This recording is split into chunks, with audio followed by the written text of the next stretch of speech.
Welcome to Daily Buzz News. On July 6th, 2025, KwaZulu-Natal Police Commissioner Lieutenant General Nhlanhla Mkhwanazi stunned South Africa by alleging that crime syndicates and senior politicians, including the police minister, are linked to the province's deadly wave of political killings.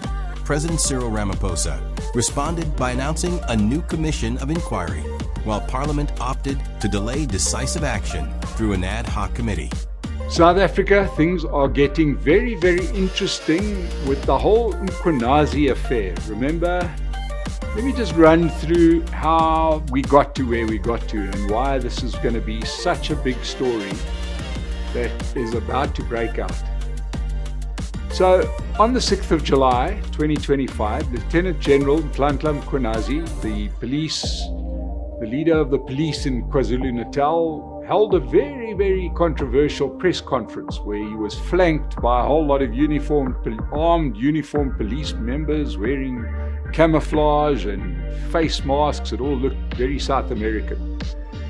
But what was most interesting was at this particular press conference, he said that what had happened was that there was a political killings task team set up in KZN, because there are so many political killings happening in KZN, and they had investigated and found that there was a link between political killings in KZN and crime syndicates, and political figures were involved, and this stretched all the way to drug syndicates in Gauteng.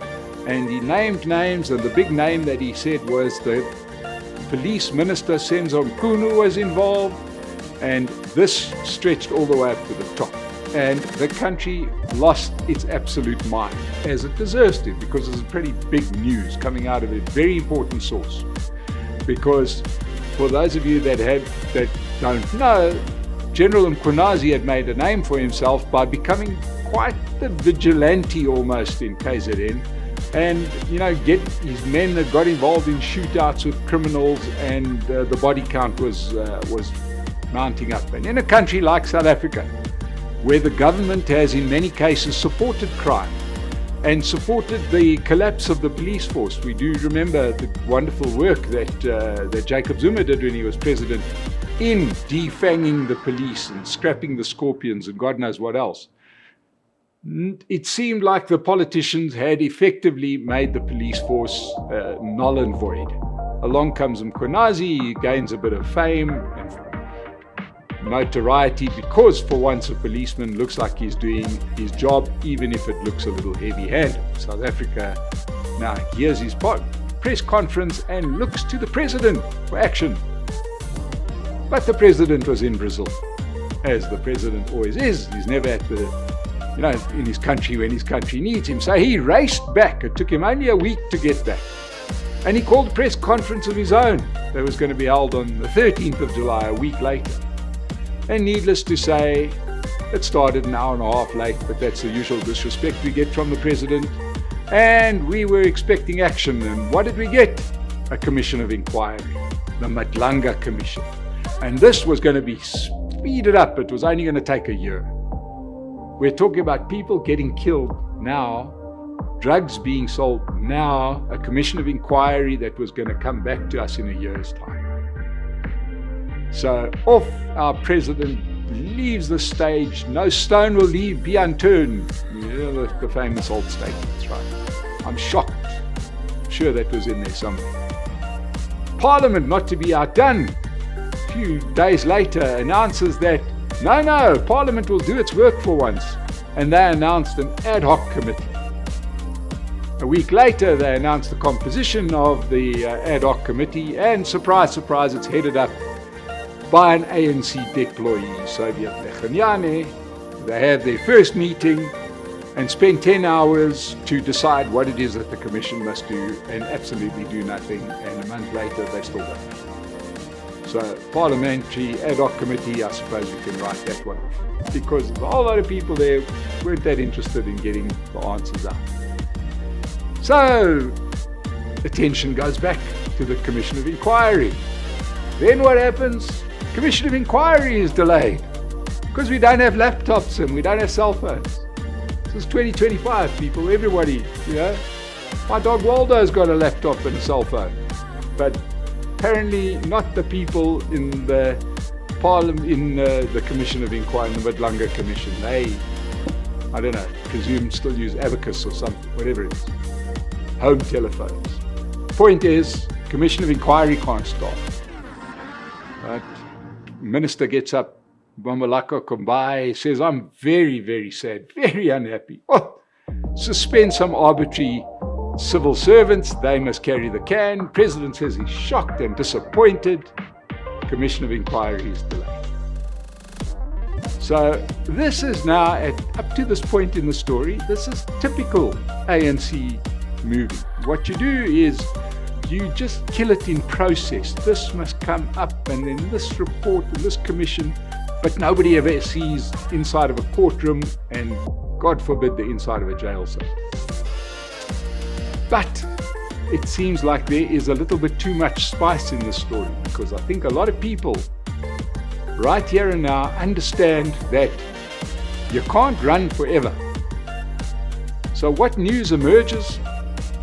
Well, it emerges through a newspaper investigation that former Police Minister Becky Cele made 10 phone calls to one of the named criminals, Kat Nhlanhla. 10 phone calls on the day that Nhlanhla was going to be arrested. What do you think? It was his birthday and he was phoning to wish him? 10 phone calls. That's pretty desperate. You know, it's like those drunken nights in the pub and you start phoning your ex. I think you give up after 4 or 5 times. If you're really phoning 10 times, you may have a problem. The issue may be pretty serious. 10 times the former minister phoned Kat Nhlanhla. So now it's starting to look a little bit more interesting, right? And a little bit more difficult to hide this, because that carpet's starting to get a little bit full of all the skeletons we swept under that carpet. Then the end of last week, the current acting police commissioner, Fanny Masemola, handed the files that had been taken away from the political killings task team. They handed the files back to the task team. 120 of them. Right? These are the ones that the government is trying to get nobody to look at. So, what do you think happened? Well, remember, go back to President Ramaphosa's commission, announcement of his commission. What else did he do? He put the police minister, he didn't fire the police minister. God forbid he should be that, decisive. No, he gave him paid leave, paid by you and I, taxpayer. But now, he's announced that, the minister's on leave, and he announced a new minister, Feroz Kachalia. Now remember, Feroz Kachalia was in charge of community safety in Gauteng. He was basically the police chief of Gauteng, just as crime was skyrocketing here. There's an old softie, a real deployed cadre, not a guy who's going to get his hands dirty. So now you've got an acting police commissioner, acting police minister in just about every sense. The guy is really just a sock puppet.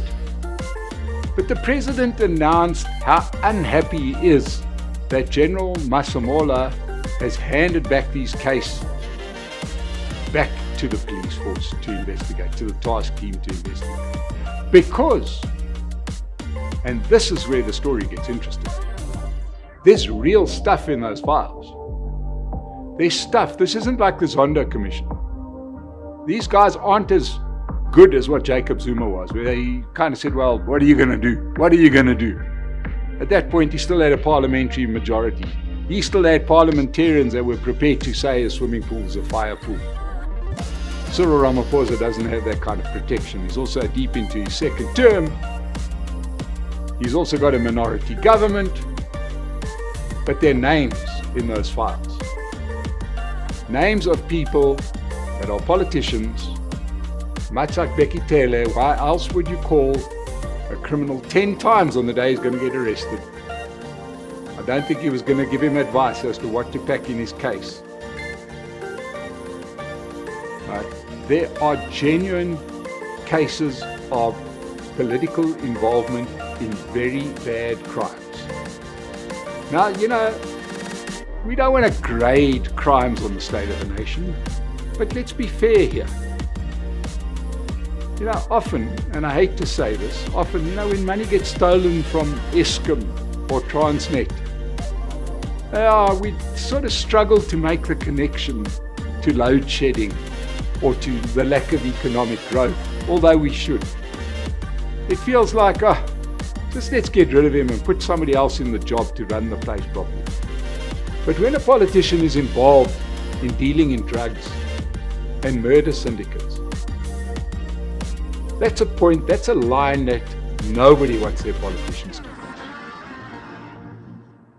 And that's the line that has been crossed. And answers need to come out.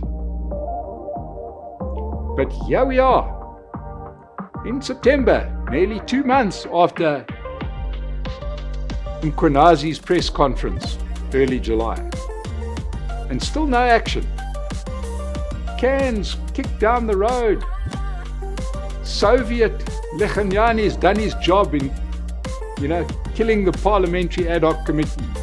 Nhlanhla's done his job by ordering 5 laptops for 50 people, or whatever the problem is. They fired 2 arbitrary director generals.